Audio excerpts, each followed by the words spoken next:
先要说一句啊，今天是2025年的3月14号，在1988年的3月14号呢，解放军海军进行了著名的314海战。当时呢，击沉了越军运输船2艘，重创登陆舰1艘，俘虏越军9人，维护了中国的南沙主权。并且呢，这一仗之后，一直到今天37年了，中国都是和平年代，快速发展。但是在昨天3月13号，海峡对岸呢又有动作。新华社北京3月13日电，国务院台办发言人陈斌华呢，今天就赖清德台独分裂言行发表了谈话。这个赖清德在台湾召开所谓的国安高层会议，然后呢，在会后讲话中再度宣扬两岸互不隶属的分裂谬论，妄称台湾是一个主权独立的民主国家，极力渲染大陆的威胁，将大陆界定为境外敌对势力等等。那么国台办发言人说呢，如果台独分裂势力胆敢突破红线，我们将不得不采取断然措施。说3点啊，首先第一，关键个人的疯狂啊，可能会让两岸局势一下子走坏。通俗的说，就是台独那边要出个疯子的话，大陆这边想不打都不行了。中国大陆一直是希望和平统一，大陆的各种重要会议的文件从来没有提过武力统一台湾的时间表，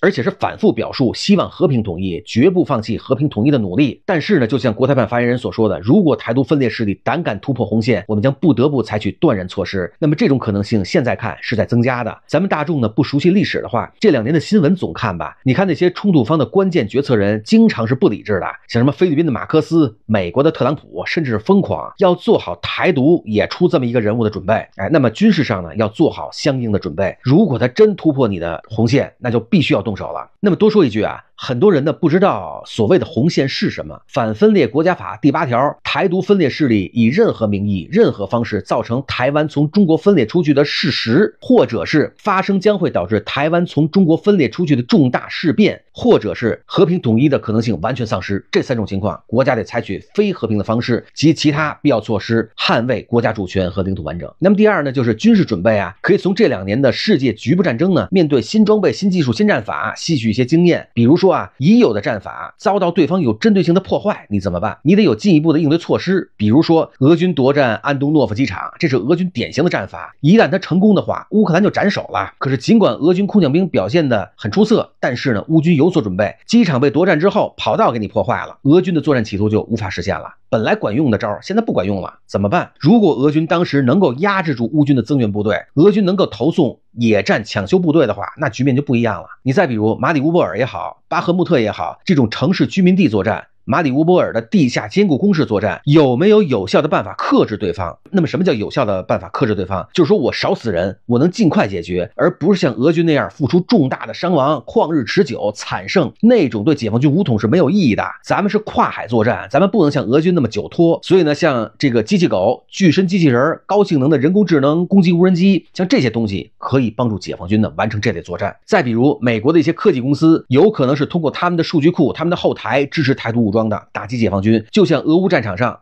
他们通过耳机、手机对战场俄军部队进行定位，那么通过手机拍照片回传给美国科技公司后台数据库，比对对方的人员信息、部队信息。那么这些如果将来有战，也要有应对的方案等等啊。那么第3呢，就是作为中国人啊，还是希望两岸能够和平统一。我去过台湾，感受非常好，就是同胞，吃的、喝的、说话、文字、歌曲、明星、电影、感情没有区别。我亲身经历的一个事儿啊，花莲夜市有那个气枪打靶，我呢是一下子打了他19个气球，那个转盘气球打了19个。老板娘说啊，台湾腔啊，老板娘说兄弟，你们是大陆公安吧？我也是大陆来的，因为很多台湾的民众，你往他那个根上倒都是大陆过去的，我也是大陆来的，我送你2瓶饮料，你们别打了。我这个气球不值钱，但是吹起来贴上去是费功夫的。这个枪如果你喜欢，我可以卖给你，但是你带不回大陆海关的。这就跟你在大陆遇到一个大姐是一样的，心灵相通，感情相通。你去日本、去韩国、去菲律宾，他就不这样。所以呢，希望和平统一，台湾的老百姓不要被台独绑到战车上。